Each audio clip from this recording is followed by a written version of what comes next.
चलो मुंबई अनुसूचित जाती आरक्षणाचं उपवर्गीकरण झालं पाहिजे ही मागणी अनेक वर्षापासून मातंग समाज आणि अनुसूचित जातीतल्या बऱ्याच समाज आणि घटक ही मागणी करत आहेत। 1 ऑगस्ट 2024ला सुप्रीम कोर्टानं निकाल दिला की अनुसूचित जाती आरक्षणाचं उपवर्गीकरण झालं पाहिजे।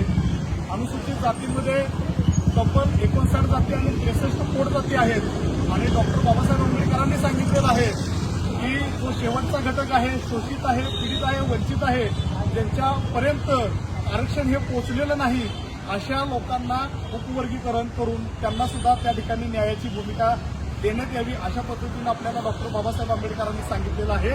आणि म्हणून या सरकारनं त्या ठिकाणी न्यायमूर्ती अनंत बदर समिती यांची समिती स्थापन केली आणि त्या ठिकाणी राज्यभरातला डाटा तयार करून हा राज्य शासनाकडे बदर समितीनं त्या ठिकाणी दिलेला आहे।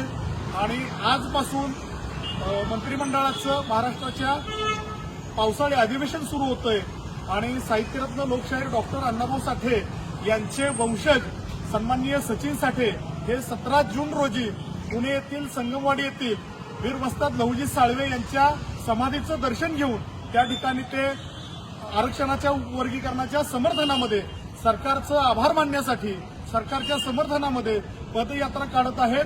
पुणे ते मुंबई आणि 24 तारखेला मी सांगली जिल्ह्याच्या वतीनं समस्त मातंग समाज आणि मातंग समाजातील सर्व पोट जातींना माझी विनंती आहे की सचिन साठे हे मुंबईच्या आझाद मैदानावरती 24 तारखेला एक मोठा मोर्चा त्या ठिकाणी घेणार आहेत आणि सांगली जिल्ह्याची जबाबदारी म्हणून आपण सर्वांनी त्या ठिकाणी हजारो संख्येनं त्या आझाद मैदानावरती उपस्थित राहायचं आहे।